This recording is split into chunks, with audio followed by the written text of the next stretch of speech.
Bonjour, le message de ce dimanche a pour thème le chrétien, un être nouveau, présenté par le docteur Boka Boka Faustin. Bonne écoute et que Dieu vous bénisse.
Bonjour à tous.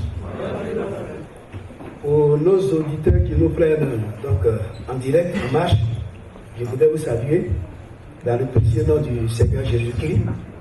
Je sais aussi que dans le monde entier, le Seigneur, notre Dieu, le roi des rois, est adoré. Il est reconnu comme tel, comme le vrai Dieu, celui qui partage au quotidien sa vie avec nous. Et j'ai donc 3 textes à vous lire, parce que le mardi prochain, mardi très tôt, déjà à 5 h du matin, je dois être à Orly, c'est ça? À Orly, pour les États-Unis. Et comme tout bon père, j'ai quelques précieux conseils à vous donner. Donc, comme première référence, nous allons lire la première épître que Paul avait adressée aux Corinthiens, donc 1 Corinthiens chapitre 6, le chapitre 6, le verset 17. Et puis ensuite lire Colossiens chapitre 3, le verset 1 à 4. Et enfin 2 Corinthiens chapitre 6, le verset 17. Certainement, il y a des référents que je vais citer, de passages.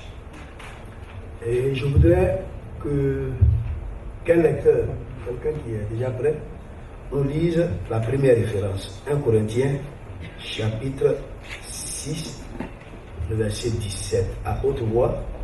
Si quelqu'un a l'avantage du micro, avec les frères et sœurs. Quelqu'un a trouvé la référence, 1 Corinthiens, chapitre 6, le verset 17. 1 Corinthiens 6. Approche ici, un peu le son, voilà. 1 Corinthiens 6, verset 17. Mais celui qui s'attache au Seigneur est avec lui un seul esprit. Tu peux reprendre ça pour tout le monde? 1 Corinthiens 6, verset 17.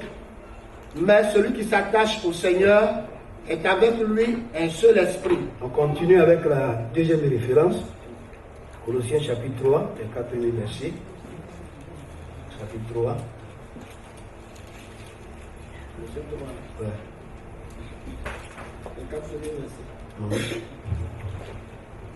Colossiens chapitre 3 à partir du premier verset. Si donc vous êtes ressuscités avec Christ, cherchez les choses d'en haut, où Christ est assis à la droite de Dieu. Affectionnez-vous aux choses d'en haut et non à celles qui sont sur la terre. Car vous êtes morts et votre vie est cachée avec Christ en Dieu. 2 Corinthiens chapitre 6, verset 17. On connaît tous par cœur, certainement. Hein? D'accord, vas-y. 2 Corinthiens 6. Chapitre 6, le verset 17. 2 Corinthiens 6, verset 17. Que je lis. C'est pourquoi sortez du milieu d'eux et séparez-vous. 2 Corinthiens chapitre, j'ai dit 6, 5, 17. 2 Corinthiens 5. 17, excusez-moi, ouais. 2 Corinthiens 5, 17. Si quelqu'un est en Christ, il est une nouvelle créature. Les choses anciennes sont passées. Voici, toutes choses sont devenues nouvelles. Merci bien. Je reprends la première référence dans cette Bible, la Bible Z-Bible, Z-E et puis Bible, c'est enchaîné.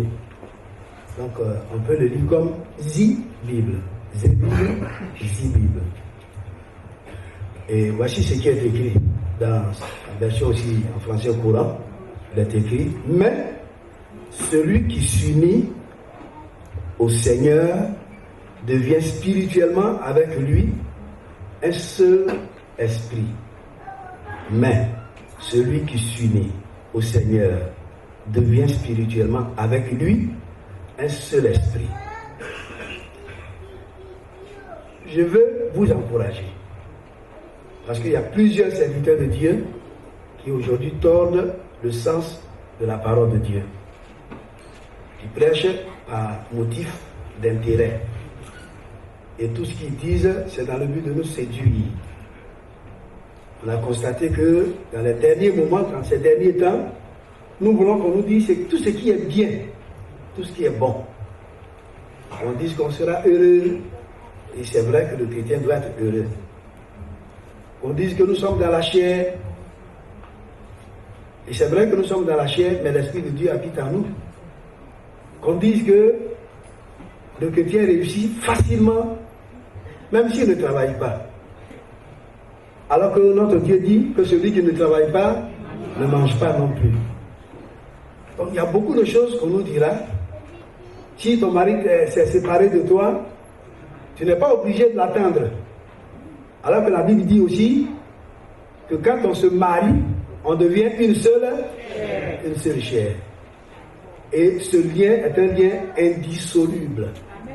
Un lien qu'on ne peut pas donc briser, qu'on ne peut pas séparer.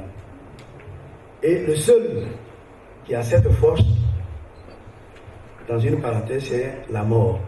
Quand la mort survient, alors on peut se séparer. On nous dira beaucoup de choses. Et c'est pourquoi quelqu'un nous a dit que dans les pays développés, l'argent vient avant l'écriture. Dans les pays industrialisés, l'argent, ici c'est l'euro, ça vient avant l'écriture. Mais si on s'amusait à lire 2 Corinthiens 4, 13, 1 Timothée chapitre 5, le verset 18, 1 Pierre chapitre 2, le verset 6, 2 Timothée 3, 16, etc., vous verrez que ça doit être en réalité l'inverse. Mais ce qui fait la force de cette déclaration, c'est qu'il y a des serviteurs de Dieu qui appuient ça, et par un texte que je vais vous lire. Ecclésiaste chapitre 10, le verset 19. Regardez ce texte. Il est écrit. On fait des repas pour se divertir, le vin rend la vie joyeuse, et l'argent répond. Vous ne connaissez pas ce texte? Et l'argent répond à tout. Et l'argent répond à tout. Mais quand vous remontez un peu plus haut, et je voudrais qu'il revienne ici, Ecclésiaste chapitre 5,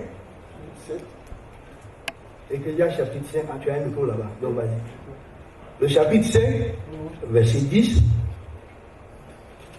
il me semble qu'il y a une confusion qu'il faut expliquer. Le chapitre Ecclésiaste 5, le verset 10. Ecclésiaste 5.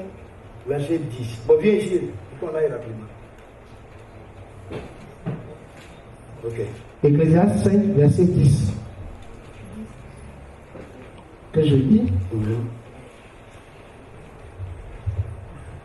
Quand le bien abonde, ceux qui le mangent abondent. Tu es laquelle référence?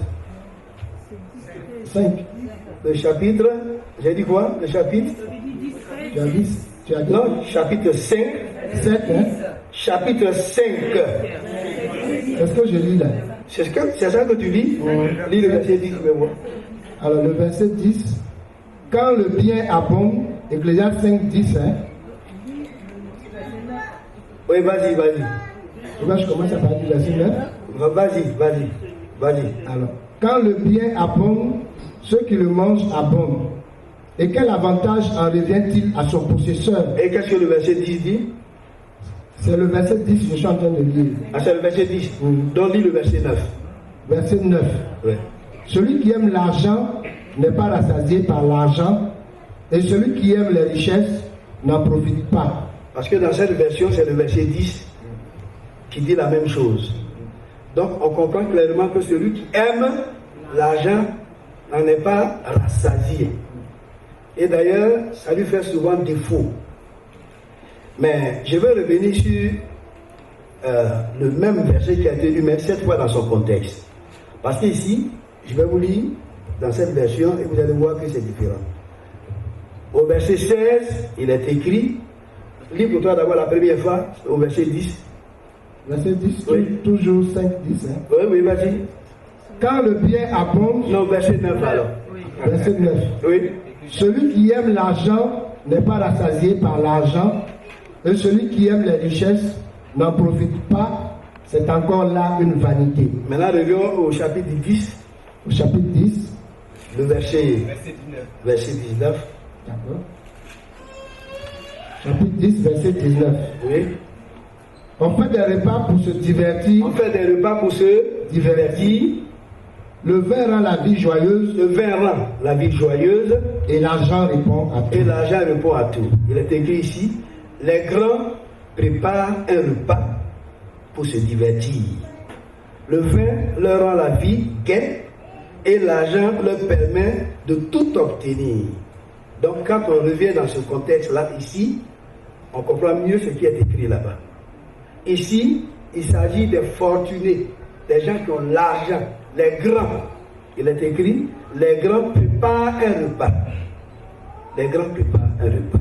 Et pour mieux comprendre ce texte-là, pour remonter un peu au verset 16, il est écrit, quel malheur pour un pays d'avoir un roi trop jeune et des ministres qui passent tout leur temps à table. Heureux le pays dont le roi est de naissance noble et dont les ministres se mettent à table à l'heure qui convient pour prendre des forces, non pour se livrer. Donc on comprend que ce texte, par rapport à lui second, on ne nous explique pas que ce sont ceux qui sont nantis qui ont la possibilité de dire je vais là et puis le billet d'avion est là. Je vais acheter soit tel véhicule et puis ils ont la voiture. Ils veulent soit effectuer une mission quelque part, un voyage quelque part. Et comme l'argent est avec eux, l'argent est à leur disposition, donc on comprend clairement que l'argent qui est avec eux répond à tous leurs besoins. T-O-U-T. L'argent répond à tous leurs besoins, aux différents besoins. Il ne se gratte pas la tête pour faire un décaissement. Et pour lui, l'argent répond à tout. Mais si on s'arrête à là, il y en a qui seront donc tentés d'acheter leur salut, de payer leur salut. Vous voyez pas ça? Et heureusement que dans le psaume 49, verset 8 à 9, il a dit que le rachat de l'âme est tellement cher qu'il n'aura jamais Dieu. Que ce rachat n'aura jamais Dieu. Alors donc, qui dit que l'argent répond à tout? Qui dit que l'argent répond à tout? Dans le contexte du salut, on sait que l'argent ne répond même pas à tout. L'argent ne répond pas à tout. Vous connaissez vraiment Suzanne Amandobou, qui est ici. Dans le passé, on comptait sa famille parmi ceux qui étaient riches en Côte d'Ivoire. Et son mari était tellement orgueilleux que cet homme-là a fait un accident de circulation et puis il est décédé. Mais la maman a tout fait pour que son mari revienne. Ça n'a pas marché. Elle a été donc ensevelie, enterrée. Et puis un peu plus tard, elle a appelé des prêtres, parce qu'elle était à l'église catholique dans le passé. Et les prêtres ont fait une promesse de faire sortir, chaque fois qu'elle va payer quelque chose, un membre du corps. Elle va dire, le bras va sortir aujourd'hui, on donne encore l'argent, ils vont prier, le bras gauche, droit qui était sorti, le bras gauche va sortir, jusqu'à ce que tout le corps sorte entièrement. Pour qu'il soit remis maintenant à Christ. Dans ce cas, l'argent répond à tout. Si ça c'est vrai, l'argent répond à tout. Si Dieu cautionne ça, si c'est écrit, l'argent répond à tout. Bien-aimés, pour ceux qui craignent, puisque nous sommes à l'orée des fêtes, ne craignons pas. Si notre confiance n'est pas basée sur le matériel, si notre confiance, ce ne sont pas nos avoirs. Tu peux craindre si toi, ta foi est basée sur tout ce qui t'environne, sur tout ce que tu as. Mais si tu comprends que le texte que je viens de te lire dans l'Épître aux Corinthiens, le chapitre 6, à partir du verset 17, que je vous relis, parce qu'il est écrit que celui qui s'unit au Seigneur devient spirituellement un avec lui, n'est-ce pas? Et devient un seul esprit avec lui. Mais remontez un peu le texte, vous allez voir qu'au verset 16, quand quelqu'un se marie, quand quelqu'un s'attache à sa femme, les deux deviennent aussi une seule chair. Et comme on sait que l'esprit est immatériel, l'esprit n'a pas d'os, l'esprit n'a pas de sang, l'esprit n'a pas de chair, l'esprit est immatériel, et que quand on se marie, on devient une seule chair. Je vais faire une petite illustration. Donc j'ai besoin de 3 personnes ici, 3 personnes rapidement, devant là. 3 personnes. Rapidement, aidez-moi à vous encourager, à vous exhorter. Il y a Jules qui vient. Et puis il y a aussi un autre frère ici. Voilà. Maintenant, une soeur ou bien frère. Voilà. Ok. Maintenant, toi, tu te mets là. Non, toi, tu es avec Jules. Elle est là. Voici un couple marié. Faites-vous face. Non, faites-vous face. Faites-vous face. Vous avez là. Faites-vous face, vous deux. Elle n'est pas concernée. Voici un couple qui est marié. Et la Bible dit à son sujet, ou bien, ne savez-vous pas que l'homme qui s'unit à une prostituée devient avec elle un seul corps? Il est écrit. En effet, les deux deviendront un seul être. Donc je vais revenir sur le mot être. Les deux deviendront un seul être. Dans votre version, les deux deviendront une seule chair. Maintenant, poussez un peu vers là. Voilà. Venez. Et donne-moi quelque chose pour en faire une seule chair. Où tu vas. Je ne peux pas aller trop loin. Voilà. Vous savez déjà ce que je vais faire. Donc toi-même, donne-moi cette chose. Les deux deviendront une seule chair. Voici le frère et la sœur. Acceptons ça. Voici le frère et la sœur qui s'attachent. Attache-les bien parce qu'ils vont faire des mouvements. Fais un deuxième tour. Ils vont faire des mouvements, ça risque de se détacher. Donc voici 2 personnes qui s'unissent à vie dans le Seigneur par les liens du mariage.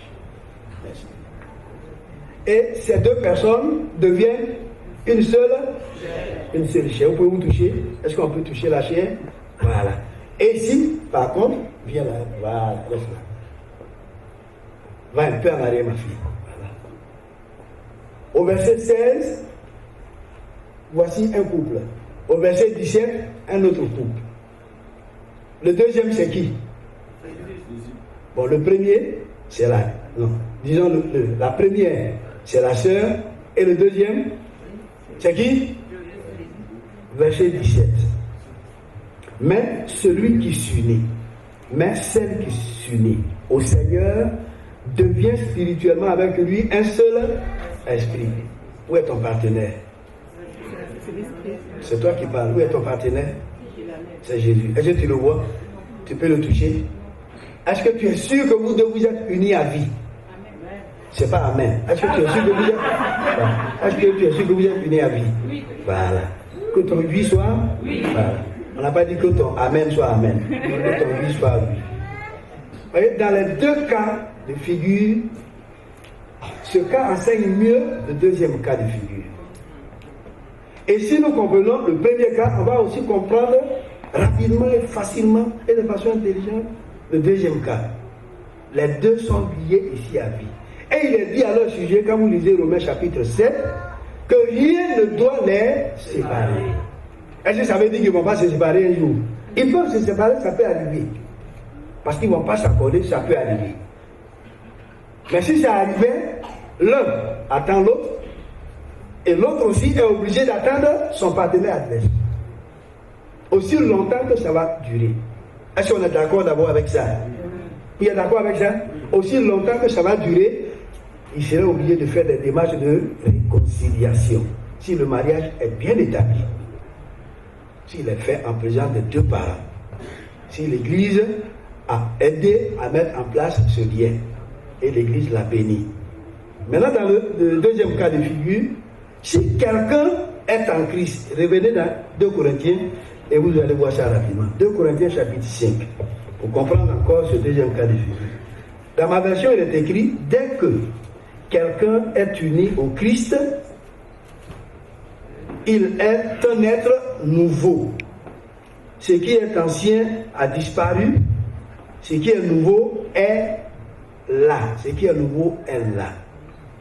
Donc si quelqu'un est uni au Christ, si tu es uni au Christ, tu deviens quoi? Un être nouveau. Et quand vous suivez la fin de la lecture, quand vous arrivez à la fin, vous verrez que ce qui est nouveau est, c'est encore caché. Ce qui est nouveau dans ma version est là. Chez vous, c'est pas ce que vous avez. Si quelqu'un est en Christ, il est une nouvelle créature, les choses anciennes sont passées, voici toutes choses sont devenues. Voilà, toutes choses sont devenues nouvelles. Dans le cas de figure numéro 2, on comprend que quand on s'attache au Seigneur, on devient avec lui un seul esprit. Or, l'esprit, comme je le disais tout à l'heure, n'est pas visible. On ne peut pas donc le toucher. On ne sait même pas s'il est là. Donc il faut se placer dans un contexte bibliquement appelé la foi. Si ce n'est pas une question de foi, qui a déjà vu Jésus-Christ? Et qui sait qu'avec Jésus-Christ, nous formons un seul esprit? Non, ce n'est plus un corps. Nous formons un seul esprit. C'est un corps même qui est spirituel. Donc nous formons un seul esprit. Et si nous formons un seul esprit, nous devenons un être. Il n'a pas écrit ça. Un être nouveau. Parce que le terme, c'est le chrétien, un être nouveau. Or, si nous sommes un être nouveau, les premières langues expliquent que quand on parle de l'auxiliaire être, alors il y a deux mots latins. D'abord, le latin populaire qui dit essere, et puis le latin classique qui dit esse. Ces deux mots nous convainquent que quand il s'agit d'un être, donc l'être E, T-L-E, avec le chapeau sur le E, ce être-là, d'abord c'est un individu. Et cet individu est composé d'esprit, d'âme et de corps. Cet être encore est qui pour vous? C'est un être vivant. Et cet être vivant est composé d'esprit, d'âme et de corps. Et puis ce être-là est indivisible. Donc s'il est indivisible, on ne peut pas donc le séparer. C'est-à-dire séparer son esprit de son âme et de son corps. Ça va être possible que dès qu'on annonce son deuil, du moins c'est son décès, dès qu'on dit que la personne est décédée. Mais si la personne n'est pas encore décédée, elle est composée d'esprit, d'âme et de corps. Maintenant, si le mot essere signifie de façon littéraire la nature profonde de quelqu'un. La nature profonde de quelqu'un. Quelle est la nature profonde de Christ? Qui est Christ? Il est Dieu, oui, je suis d'accord avec. Ensuite, Dieu est saint, je suis d'accord avec. Dieu est esprit, je suis d'accord avec. Dieu immortel, je suis d'accord encore avec ça. Dieu est vivant, je suis d'accord avec ça. Dieu est universel, je suis d'accord avec ça. Donc, la nature profonde de Dieu, c'est tout ce que nous sommes en train de dire. Quand vous lisez aussi Galates chapitre 5, le verset 22. Ce que Dieu veut que nous soyons. Oui. Maintenant, regardez. Si Dieu est tout ça, qui est-elle par rapport à votre figure numéro 2? Parce que si elle est vraiment attachée au Seigneur, elle devient spirituellement un avec lui. Et c'est terminé par être un avec lui comme entre griffes esprit. Mais ici, dans le texte, l'esprit n'est pas écrit en majuscule. C'est un esprit minuscule. Celui qui est avec Christ forme avec lui un seul esprit. Ça veut aussi dire qu'on ne peut pas les séparer. Bon, prenons le premier cas de figure. Avancez vers le caméraman. Okay. Bon, on s'arrête, on ne peut pas aller trop vite. On comprend qu'ils sont obligés de s'accorder avant de faire un mouvement. Vous êtes d'accord? Venez vers moi. Pourquoi? Nous avons combien de pieds en bas? En haut, nous avons combien de bras? Dans l'espèce matérielle, charnelle que nous voyons. Il y a combien d'yeux ici? Combien d'oreilles? Combien de narines? 4. Et combien de bouches? Et en bas, il y a quoi? Tout est 2, n'est-ce pas?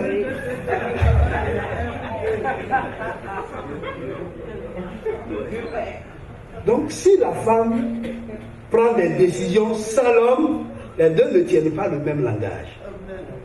Vous êtes d'accord? Si la femme prend une décision, ou si l'homme décide de faire quelque chose sans le consentement de son épouse, il est en train de pécher, gravement pécher. Parce qu'en réalité, s'ils sont bien liés ou confondus même, on verra une seule chair. Et c'est écrit, ils sont une seule chair. Mais dans le cas, la figure d'eux, ils deviennent un seul esprit. Vous voyez que la chair et l'esprit sont opposés. La chair et l'esprit sont opposés. Et on sait que pour le cas qui touche à la chair, de façon visible, on peut palper la personne, on peut toucher la personne, on peut même l'agresser, lui donner des coups, et va avoir des blessures. Mais dans le cas de l'esprit, on ne voit rien. Elle paraît seule là, devant vous. Mais en réalité, son partenaire direct est constitué d'esprit. C'est un être spirituel, on ne le voit pas. Donc, va vers tes frères et reviens vers moi. Tu t'arrêtes là. Qui a fait ce mouvement de 2 temps? Qui? C'est elle que nous voyons. Et c'est parce qu'on la voit qu'on l'offense régulièrement. C'est parce qu'on la voit qu'on peut lui dire tout ce qui nous passe par la tête. Quand c'est elle qu'on voit, le partenaire invisible, on ne le voit pas. On peut, de façon délibérée, se moquer d'elle. La gronder même si vous le voulez. Si on n'est pas allé au point. Alors que le partenaire spirituel est là. Donc si on l'agresse, on l'agresse qui en réalité? Nous agressons qui en réalité? Nous agressons un seul esprit. Nous agressons un esprit ici. Et l'esprit que nous agressons, c'est vrai, il y a son esprit qui est contrôlé par l'esprit de Dieu. Parce que les deux ont fait un mariage, ils sont désormais unis et à vie. Donc le jour où elle va se décider d'aller mentir, qui ment? Est-ce que c'est elle? Est-ce que c'est elle qui ment?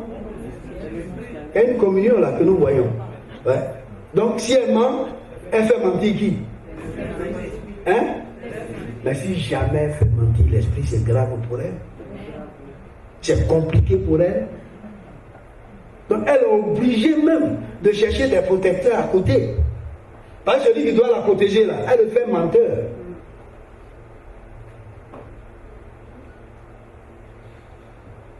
On accepte Jésus pour être comme lui, pour bénéficier de sa nature, pour parler comme il parle, et puis pour dormir comme il dort, pour se réveiller comme il se réveille, pour sanctifier le repas avant de le prendre comme lui le faisait.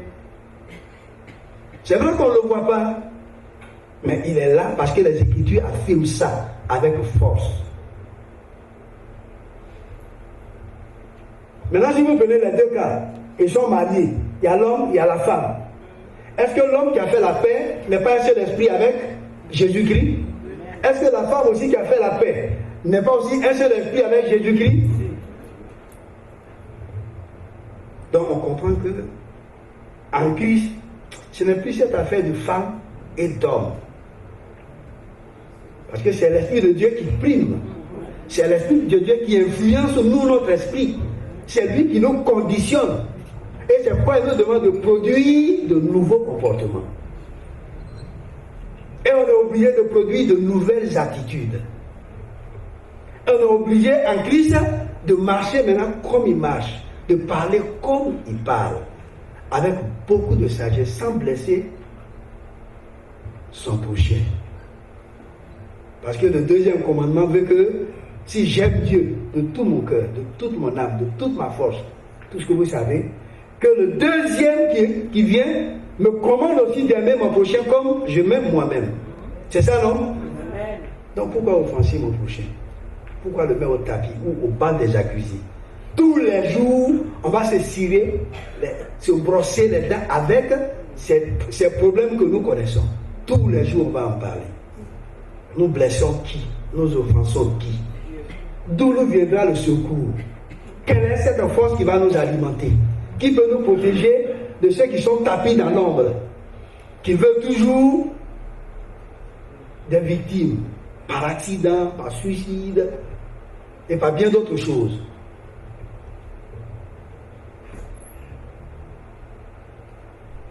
Si quelqu'un est en Christ, il est une nouvelle créature. Détachez-les. Un va partir, puis un reste. Tu peux aller à ta place.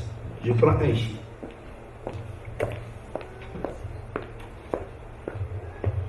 Qui reste? Décidez. Hein? Qui reste? Tu restes?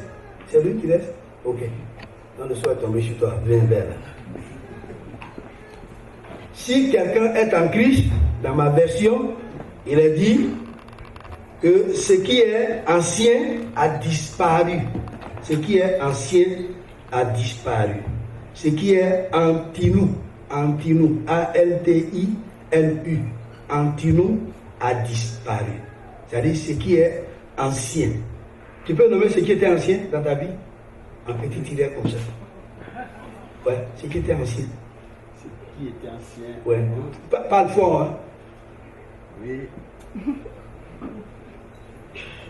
Oh, bon, c'est que ta femme est là. Bon, t'as dit? Voilà. J'ai dit, attends. La débauche. Attends, j'ai dit, où est là? Son nom là? Voilà, Doris. Et, oui, j'ai dit, non, tu restes là-bas. J'ai dit, ce qu'il va dire là, c'est du passé. Tu comprends ça? C'est anti-nous. Le texte dit que c'est anti-nous, ça veut dire que c'est une vieillerie que Christ a effacée. Parce que quand vous venez ici, j'étais quoi? Qu'est-ce que tu as dit tout à l'heure? La débauche, ça veut rien dire. La débauche, c'est un gros paquet. Oui? Donc vous avez souvent peur de dire, j'ai fait ça, j'ai fait ça, j'ai fait ça, j'ai fait ça. Ce que tu avais fait là, ce ne sont que des tirets que Christ a balayés. Amen. Donc le premier tiret,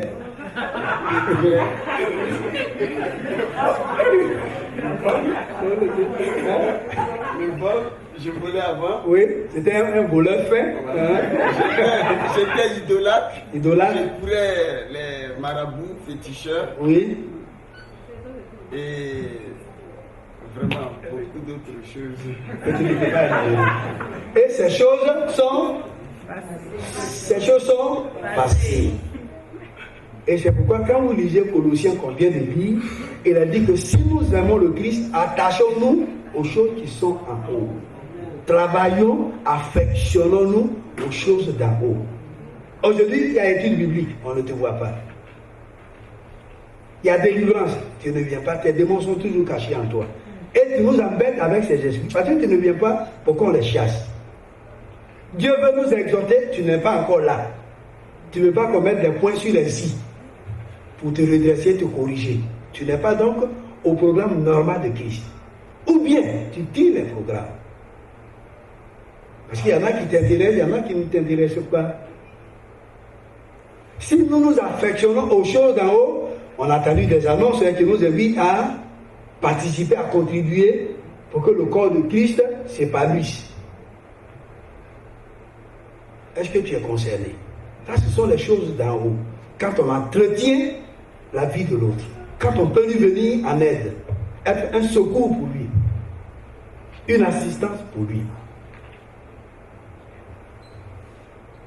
Si nous nous affectionnons aux choses d'en haut, la suite du texte dit que notre vie est alors cachée en Christ. Et la vie de Christ cachée en Dieu. Et puis c'est fini. Mais d'où viendra ce sorcier-là même là? Pourquoi on ait peur de lui? Même s'il a des griffes, même s'il a des crocs. C'est-à-dire si visiblement, même ça peut être dans un songe, hein, et nous poussions, on se réveille, qu'est-ce qu'on dit? Ce que j'ai vu là, c'est nul. Comme ce que je viens de dire, je proclame que c'est nul ce que j'ai fait, comme songe.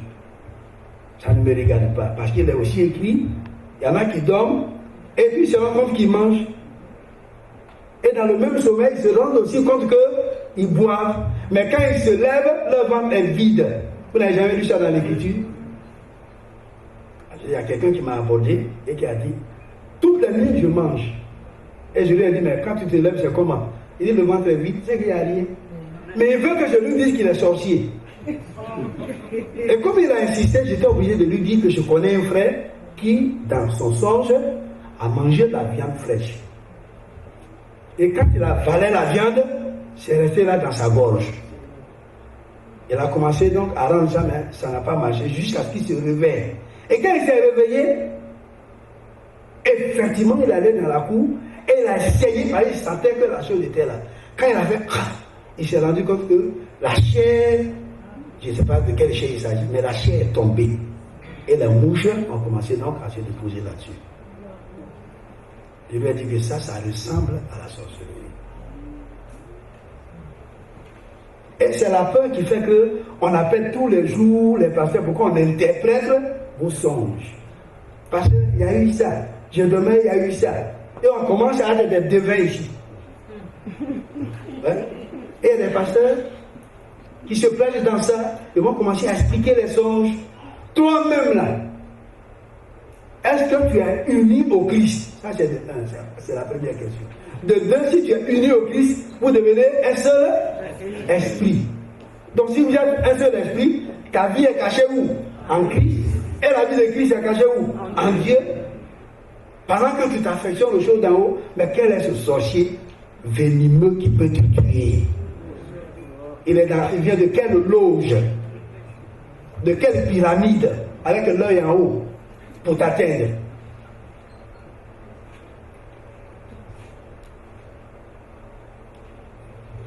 J'ai dit, tous les tirets que tu viens d'éliminer là, tout est passé. Amen. C'est pas amen. Je te demande si c'est passé. C'est passé. Doris.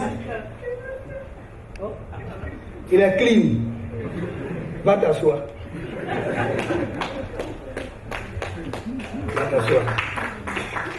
Maintenant, regardez la suite du verset. La suite du verset dit quoi? Si les anciennes choses ont disparu, ce qui est nouveau est là. Ce qui est nouveau est là. Est-ce que je peux trouver un homme ou une femme? Ce qui est nouveau est là. dire qu'il n'y a personne. Voilà. Bon, moi-même, je suis là. Ce qui est nouveau est là. Ce qui est nouveau en réalité, ça se voit. Ce qui est nouveau en réalité, ça se touche. C'est du concret. Quand je suis en Christ, moi je prie déjà la drogue. Je vous ai déjà dit ça ici. Je prie la drogue. L'alcool là, bon, je ne peux pas en parler parce que chaque fois on me ramassait dans les rues, puis on m'envoyait à la maison. La cigarette, le tabac, là encore c'est pire, c'est grave. J'ai fumé toutes les marques de cigarettes. J'ai commencé avec Job, la cigarette Job. Après National, la cigarette nationale. J'ai fumé à Gauloise non filtrée. Je ne crois pas ce qui est filtré, non filtré. Et j'ai continué quand les cigarettes comme c'est menthol, mais voilà, le nom du c'est un peu. C'est menthol. Il y a menthol, il y a clavel, il y a gitane, on dit que tu as fumé. Gitane, vinyle, etc., etc. Bon, ça, c'est quand on veut bluffer qu'on prend ça. Parce que c'est un peu, c'est joli à voir. Mais en réalité, ça ne nous dit rien. On prend ce qui est cru. Là où il n'y a pas de filtre. Là, la cigarette, quand vous tirez la fumée, ça rentre dans vos poumons. Ça vient en direct. Et ça fait tourner un peu les yeux. J'ai fait ça. On m'a inscrit dans un club de karaté, de taekwondo. J'ai fait ça. Je suis arrivé là où je devais, excusez-moi, arriver quand le Seigneur m'a saisi.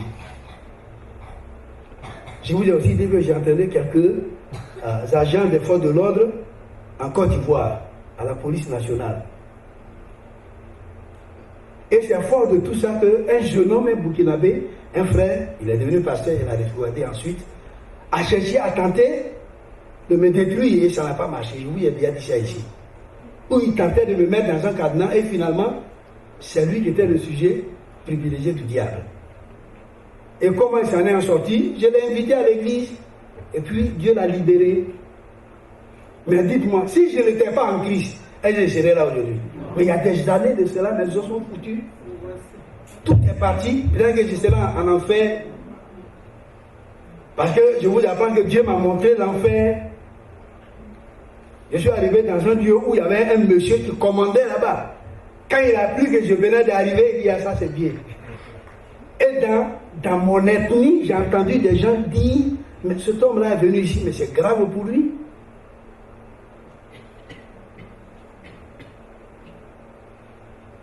Si ta foi en Christ ne produit rien de nouveau, ce sont les mêmes comportements, les mêmes attitudes, les mêmes palabres.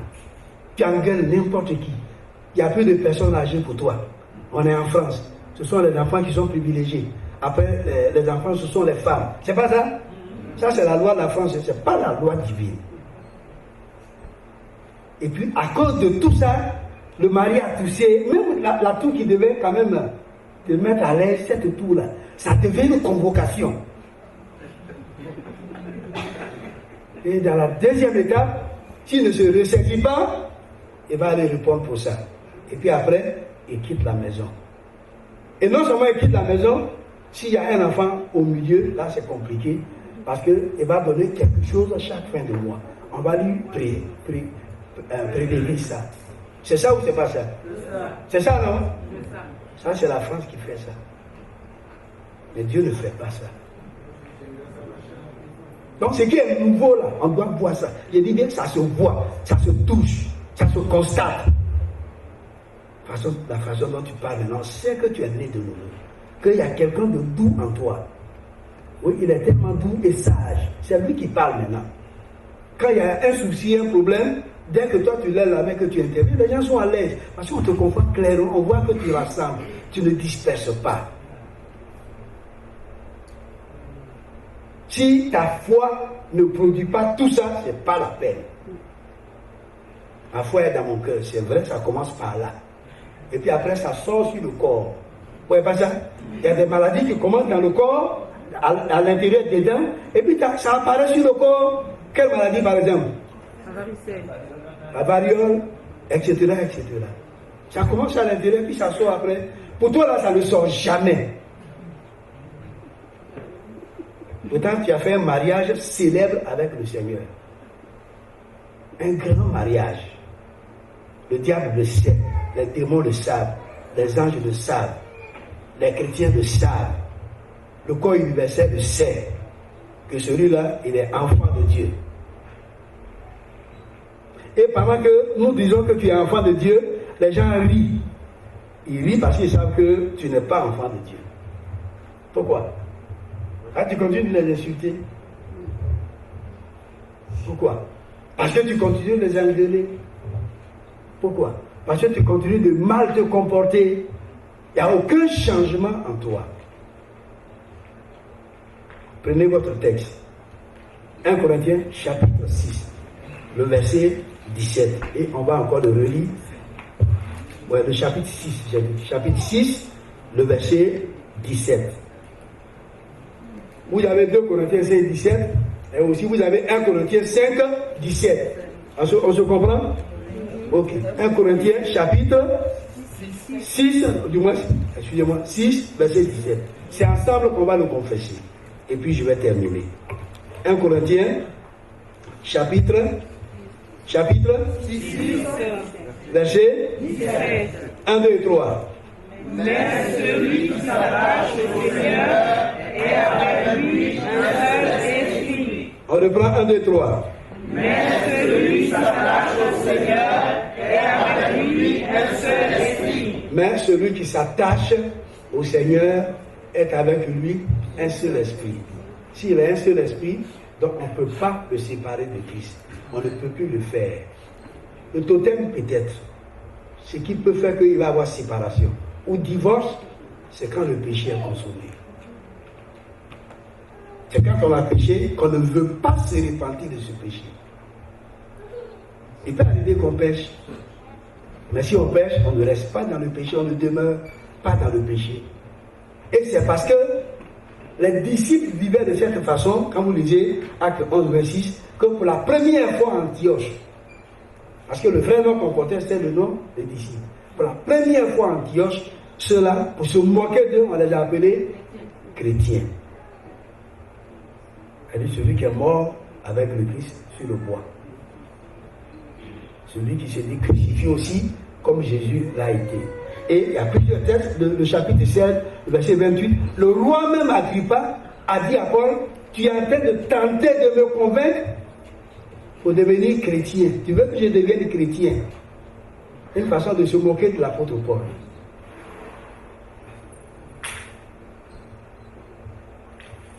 Notre relation avec Christ, ce lien merveilleux avec Christ, est-ce qu'il existe encore à ton niveau, chez toi? C'est une question individuelle. La réponse, c'est dans ton cœur là-bas. Est-ce que le Christ est encore là en toi? Sinon, tu risques d'être une victime avant la fin de cette année. Certainement, peut-être que parmi nous, il y en a qui vont mourir avant la fin de l'année. Non, il n'y a pas à faire de la mort. N'ayez pas peur de la mort. Oui, la mort, c'est un passage obligé. La mort est un gain pour le chrétien. On doit être content même quand on apprend que tel est mort en Christ. Mais c'est quand il n'est pas mort en Christ que ça devient un souci. Si on apprend que tu es décédé, mais on viendra sur la chair pour dire, ah, notre frère ou notre soeur a rendu l'âme. À qui? À son vrai propriétaire. Mais est-ce que cette âme-là s'était conformée aux Saintes Écritures? C'est la grande question qui reste. Moi, je vais partir. Peut-être que je ne vais pas arriver aussi. C'est possible. Et si j'arrive, je vais dire aux autres que du jour au lendemain, on peut mourir. Je vous l'avais dit, un pasteur qui venait à une pastorale a dit à ses fidèles, je m'en vais à la pastorale, si on ne se voit plus, adieu. Et les gens ont dit, mais pourquoi tu dis adieu? Il dit, mais il y a un seul qui sait quand chacun doit rentrer au ciel. Et puis effectivement, il n'est pas rentré, il n'est pas arrivé à la pastorale. Il est mort la tête broyée. Oui. Pour le récupérer, c'était un peu difficile. Il a été enterré. D'autres ont commenté ça. Laissez leur commentaire. Ça, c'est le commentaire des hommes. Mais si ta relation avec Dieu, Si Dieu sait que s'il te laisse encore une seconde, tu vas aller murmurer, il préfère te prendre aujourd'hui. Vous voyez pas ça?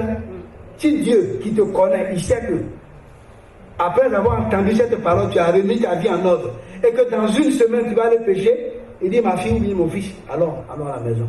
Pour toi c'est fini. Nous qui sommes ici, on va commenter ça. Au cours d'une veillée, on va aller prêcher. Vous voyez pas ça? Mais ce qui est sûr, tu sais là où tu es allé. Parce que dans une bonne église, comme celle-là, il y a les bons, et puis il y a les mauvais. Il y a les boucs et il y a les brebis. Il y a ceux qui craignent Dieu et il y a ceux qui ne le craignent pas. Il y a ceux qui sont là toujours pour dire, et il a dit ça, mais, et ce verset-là, bien aimé, aujourd'hui, je te pose la question de savoir, est-ce que Jésus est encore là? S'il est là, tranquillise-toi. Tu es un seul esprit avec lui. De même que celui qui se marie, s'attache à sa femme, devient une seule chair, c'est la même figure, c'est le même cas de figure. Mais cette fois, tu bénéficies de la présence du vrai Dieu en toi. C'est pourquoi tu sors d'ici, va à tes occupations. Mets ta famille sous le sang de Christ. Continue de dire tout ce qui est bon et qui va vous sécuriser. En dehors de Christ, personne ne peut te détruire. Personne ne peut te détruire. Si tu es en Christ, personne ne peut te détruire. Mais lui, il peut te détruire. Si tu commences par lui piétiner sur les pieds. Vous savez ça, non? Tu commences à l'embêter, il peut se séparer de toi. Mais ma prière est qu'il ne se sépare point de toi. Donc je vais prier pour vous, comme je dois partir, vous recommander à Dieu, pour que sa grâce vous suffise et que celui pour qui nous sommes là, et qui a dit, quand nous sommes unis à lui, nous devenons un seul esprit, donc un seul être. Et que cette parole soit vraie pour toi. Pour que tu passes le cap de cette année et que l'année nouvelle t'apporte le bonheur en Christ. L'année nouvelle t'apporte la richesse en Christ. L'année nouvelle t'apporte toutes les grâces que Dieu a décidé de partager avec toi. Notre Père. Vous venez de prendre part à ce message qui avait pour thème le chrétien, un être nouveau. Que Dieu vous bénisse et à dimanche prochain.